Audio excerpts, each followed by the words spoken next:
Hola, ¿qué tal? Bienvenidos a su clase de Derecho Fiscal. Para concluir el tema relativo al recurso de revocación en materia fiscal bajo su método tradicional, vamos a analizar finalmente lo relativo al trámite y la resolución del referido recurso. Los artículos 130 a 133A del Código Fiscal de la Federación regulan la forma en cómo debe tramitarse el recurso de revocación y resolución del mismo.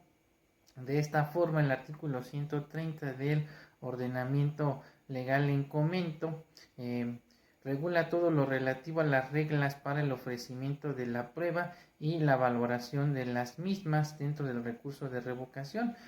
En concordancia con lo anterior, en el recurso de revocación se admitirán toda clase de pruebas, excepto la testimonial y la confesión a cargo de las autoridades mediante la absolución de posiciones, así como eh,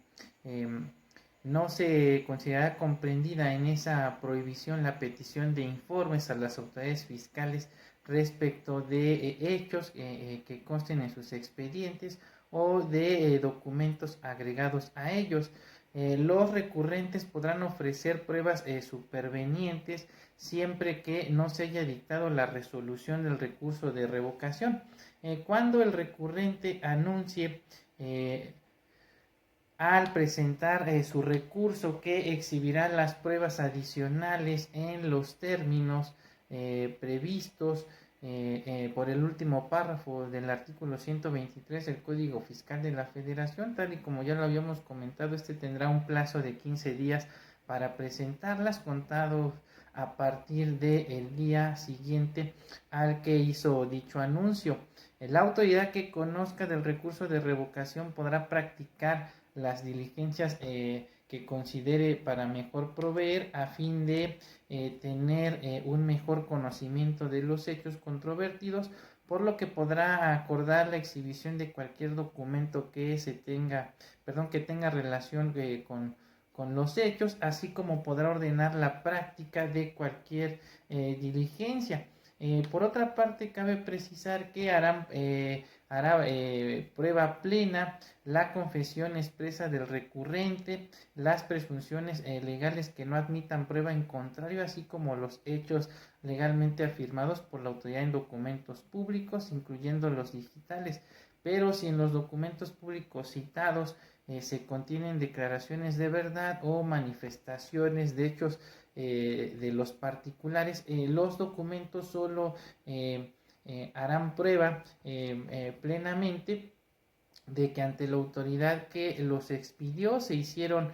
tales declaraciones o manifestaciones, pero no prueban la verdad de lo declarado o manifestado. Ahora, cuando se trate de documentos digitales con firma electrónica distinta a una firma electrónica avanzada o sello digital,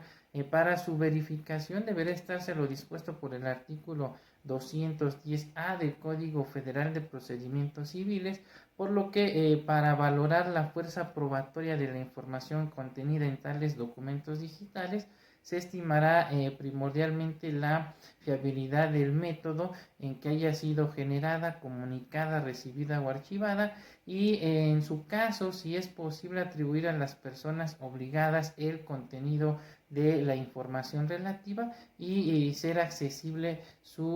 para su ulterior consulta. Asimismo, cuando la ley requiera que un documento sea conservado y presentado en su forma original, ese requisito quedará satisfecho si se acredita que la información generada, comunicada, recibida o archivada por medios electrónicos, ópticos o de cualquier otra tecnología se ha mantenido íntegra e inalterada a partir del momento en que se generó por primera vez en su forma definitiva y esta pueda ser accesible para su ulterior consulta. Por cuanto hace a las demás pruebas, existe libertad probatoria, pues su valoración quedará a la prudente apreciación de la autoridad que resuelva del recurso de revocación. Si por el enlace de las pruebas rendidas y de las presunciones formadas, las autoridades adquieren convicción distinta acerca de los hechos, materia del recurso, podrán valorar las pruebas sin sujetarse a lo dispuesto por el artículo 130 del Código Fiscal de la Federación, debiendo en todo caso fundar y motivar razonadamente la parte de su resolución que resuelva sobre dicha situación. Para el trámite, desahogo y valoración de las pruebas ofrecidas y admitidas, serán aplicables las disposiciones legales que rijan para el juicio contencioso administrativo federal, a través del cual se puedan impugnar las resoluciones que pongan fin al recurso de revocación, en tanto no se opongan a lo dispuesto por el capítulo 1 del título quinto del Código Fiscal de la Federación, relativo por supuesto al recurso de revocación. Por su parte, el artículo 131 del Código Fiscal de la Federación precisa que la autoridad deberá dictar su resolución y notificarla en un término que no deberá exceder de 3 meses contados a partir de la fecha de la interposición del recurso de revocación, así como que el silencio de la autoridad administrativa significará que se ha confirmado el acto impugnado, es decir, en estos casos opera lo que se conoce en la doctrina como la afirmativa ficta ante el silencio administrativo de la autoridad. En virtud de lo anterior, el recurrente podrá decidir entre si espera la resolución expresa o impugnar en cualquier tiempo la presunta confirmación del acto reclamado. En relación a la figura de la confirmación ficta, considero pertinente analizar el contenido de la tesis con número de registro 2017-520, correspondiente a la 10ª época y proveniente del primer tribunal colegiado en materia administrativa del primer circuito, el cual lleva por rubro confirmación ficta en el recurso de revocación en materia fiscal. Si el particular decide impugnarla en el juicio contencioso administrativo federal, la autoridad pierde su facultad para emitir la resolución expresa desfavorable a aquel. Muy interesante lo que establece esta jurisprudencia, es decir, si el contribuyente decide impugnar la negativa ficta mediante el juicio de nulidad ante el Tribunal Federal de Justicia Administrativa, entonces la autoridad fiscal perderá la facultad para emitir la resolución de manera expresa. Ahora bien, el artículo 132 del Código Fiscal de la Federación dispone que la resolución del recurso de revocación se fundará en derecho y examinará todos y cada uno de los agravios hechos valer por el recurrente, teniendo la facultad de invocar hechos notorios. Pero cuando se trate de agravios que no se refieran al fondo de la cuestión controvertida, a menos que uno de ellos resulte fundado, deberá examinar todos antes de entrar al análisis de los que se plantean sobre la violación de los requisitos formales o vicios del procedimiento. Por otra parte, la autoridad podrá corregir los errores que advierta en la cita de los preceptos que se consideren violentados y examinar en su conjunto los agravios, así como los demás razonamientos del recurrente, a fin de resolver la cuestión efectivamente planteada, pero sin cambiar los hechos expuestos en el recurso. Igualmente podrá revocar los actos administrativos cuando advierta una ilegalidad manifiesta y los agravios sean insuficientes, es decir, opera la suplencia de la queja, pero desde luego deberá fundar cuidadosamente los motivos por los que consideró la ilegalidad del acto y precisar el alcance de su resolución. Ahora bien, no se podrá revocar o modificar los actos administrativos en la parte no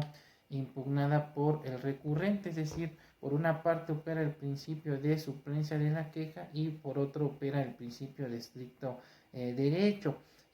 Por otro lado, es importante precisar que la resolución deberá expresar con claridad los actos que se modifiquen, y si la modificación es parcial, se indicará el monto del crédito fiscal correspondiente. Asimismo, en dicha resolución deberán señalarse los plazos en que la misma pueda ser impugnada mediante el juicio contencioso administrativo ante el Tribunal Federal de Justicia Administrativa. Y cuando la resolución se omita, cuando en la resolución se omita el señalamiento de referencia, el contribuyente contará con el doble del plazo que establecen las disposiciones fiscales para interponer el juicio de nulidad contra la resolución. En cuanto al sentido de la resolución, según lo dispuesto por el artículo 133 del Código Fiscal de la Federación, esta podrá ser en cualquiera de los siguientes sentidos. En primera instancia, se podrá desechar el recurso por improcedente, también se podrá tener por no interpuesto y sobreseerlo, o en su caso también se podrá confirmar el acto impugnado, también se podrá mandar a reponer el procedimiento administrativo, o en su defecto que se emita una nueva resolución. Asimismo también podrá tener por efecto dejar, valga la redundancia, sin efectos el acto impugnado. También podrá ordenar que se modifique el acto impugnado o que se dicte uno nuevo que lo sustituya cuando el recurso interpuesto sea total o parcialmente resuelto a favor del recurrente. Cuando se deje sin efectos el acto impugnado por la incompetencia de la autoridad que emitió el acto, la resolución correspondiente pues obviamente se declarará lisa y llanamente, es decir, el acto de autoridad pues no podrá volver a repetirse. Ahora bien, de conformidad con lo dispuesto con el artículo 133A del Código Fiscal de la Federación, las autoridades fiscales que hayan emitido los actos o resoluciones recurridas y cualquier otra autoridad pues estarán obligadas a cumplir con las resoluciones dictadas dentro del recurso de revocación, obviamente observando las reglas que al efecto dispone dicho dispositivo legal. Bien, con esto estaríamos concluyendo entonces lo relativo al recurso de revocación en su forma tradicional, por lo que en un siguiente video estaríamos analizando lo relativo al trámite y resolución del recurso de revocación exclusivo de fondo. Por el momento me despido y nos vemos en un próximo video. Hasta pronto.